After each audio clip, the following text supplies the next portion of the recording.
My dear boys and girls, my tonight's arrangement is alliterative words and expressions. Then what is alliterative? That means the repetition of the same word or the same expression and creating a resonance or a peculiar sound effect, that is called alliteration, and its adjective form is alliterative. Alliterative words and expressions. For example, twinkle, twinkle, little star, how I wonder what you are. Twinkle, twinkle, T and T, alliteration, and it creates a resonance or an onomatopoeia, that is called alliteration. The function of alliteration is to increase or enhance the elegance, the beauty of a sentence. For example, Lady Lull, fair and 40. Lady Lull, fair and 40. F and F. Fair F, 40 F. That is called alliteration. And it creates the repetition of the same letter or word creates a music or a rhythm. However, there are some alliterative words and expressions which are really very beautiful, and during conversation with your friends, relations, and your office colleagues, you may use all these alliterative words and expressions. For example, first word I have chosen, zigzag. Zigzag is frequently used, but zigzag is both adjective and verb, and the meaning of zigzag is serpentine or curved. Serpentine or curved. Now I am giving you two examples as an adjective and as a verb. For example, you are telling your friend, this way zigzagged, or this way has zigzagged to the temple. This way has zigzagged to the temple. Okay? That means it is a serpentine lane and it has zigzagged to the temple. And it is verb, zigzag to the temple. And now, as an adjective, for example, you are asking your friend, why are you walking in such a zigzag way? So, way is noun and zigzag is adjective. So, zigzag is both adjective and verb, and it is alliterative expression. Okay?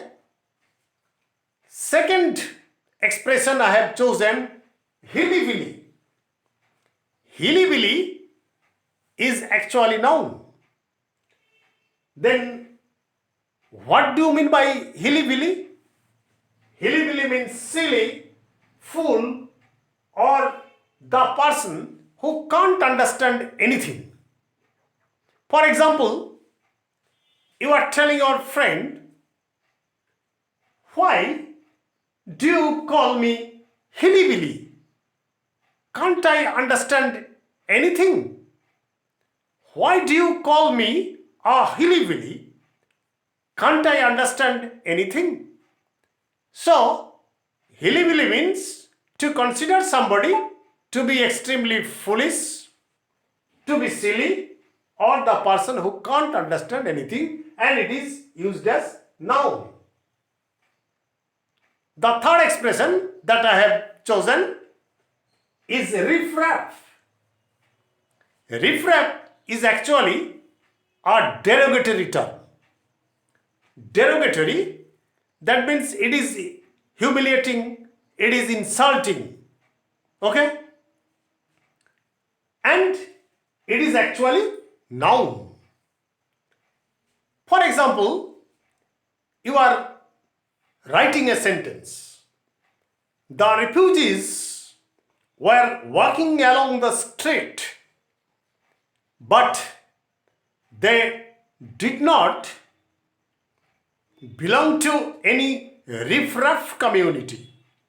They did not belong to any riff-raff community. Here riff-raff is noun and community is noun. That is noun plus noun. It is nominal compound. Okay? So riff-raff means people with bad reputation or low-grade community. Or low-grade community. People with bad reputation or low-grade community.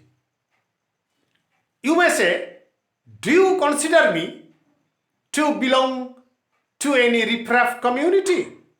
And you are behaving with me in such a manner? So, riff-raff. Now come to the fourth point. The fourth expression, that is hubble-bubble. Hubble-bubble is noun. And hubble-bubble means hookah.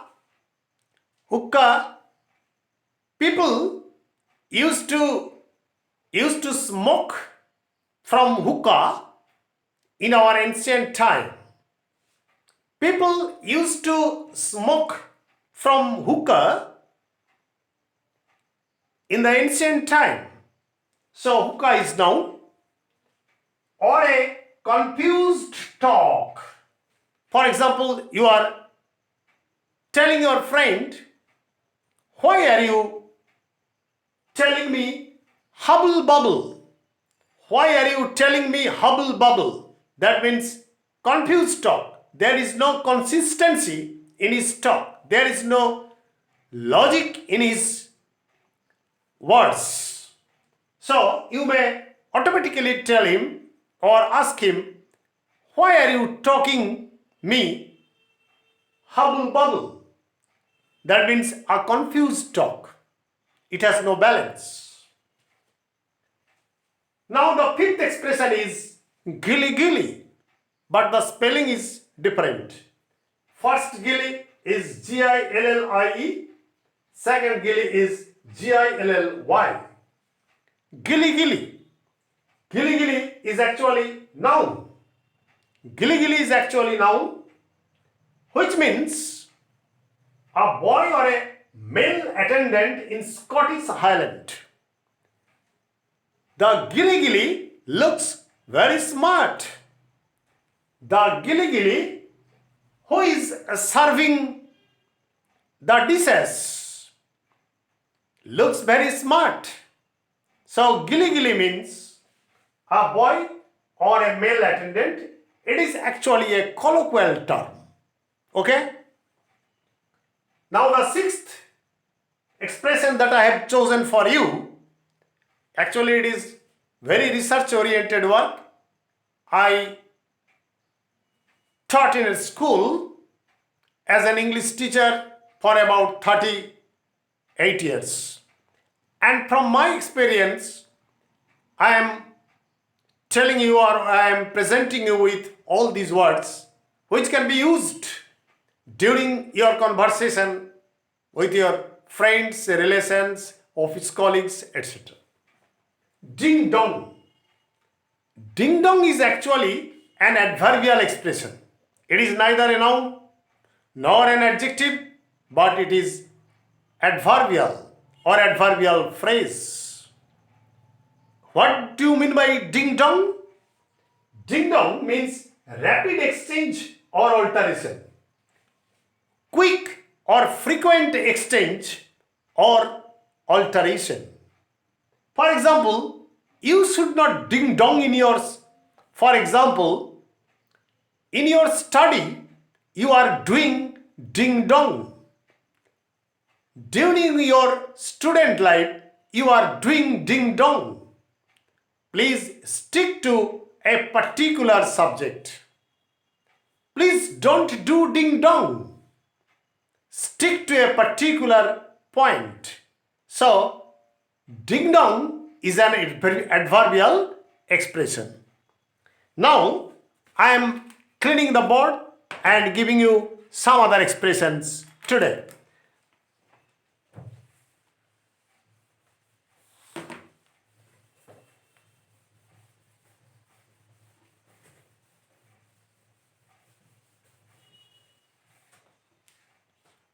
For example,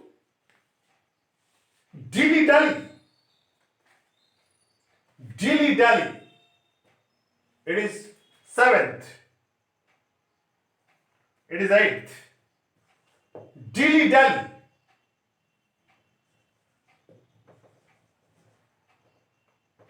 Dilly dally. Dilly dally is actually verb. Dilly dally is actually verb. Okay? It means to waste time. To waste time. Full stop. So what should be the sentence? It is verb. The boy always dilly-dallies without paying his attention to his studies. The boy always dilly-dallies instead of concentrating on his studies. Dilly-dallies. Another example I may give. I dilly-dallied in my student life. Why should I lament now? I dilly-dallied in my student life. And why should I lament now? Dilly-dallied. That means I wasted my time idly. So I should not lament now. Another example that I want to give you is ping pong. Ping pong. Ping pong is actually noun.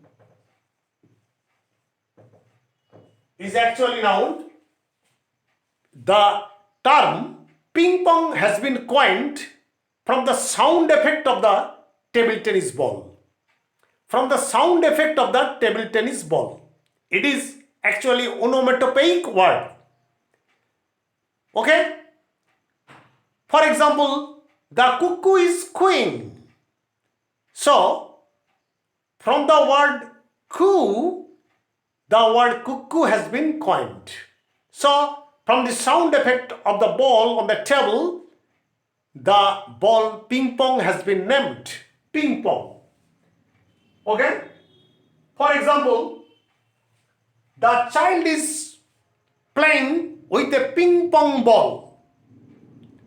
The children like to play with a ping pong ball. Okay? Ping pong. Another example that I want to give.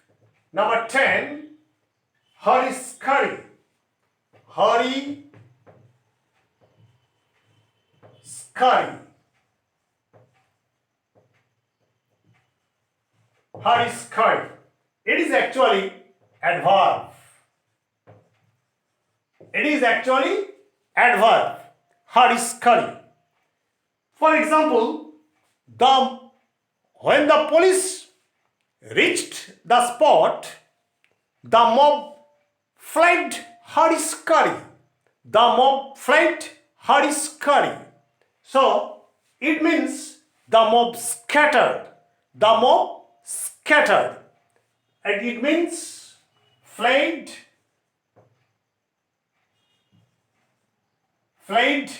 anywhere. flayed anywhere or scattered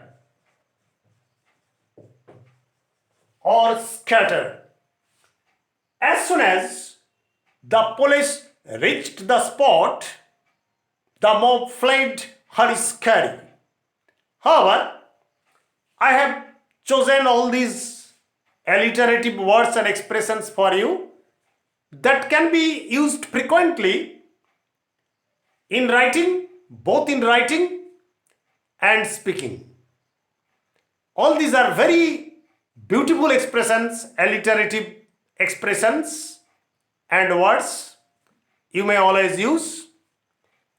And I think that I am able to satisfy you with these words by supplying these words.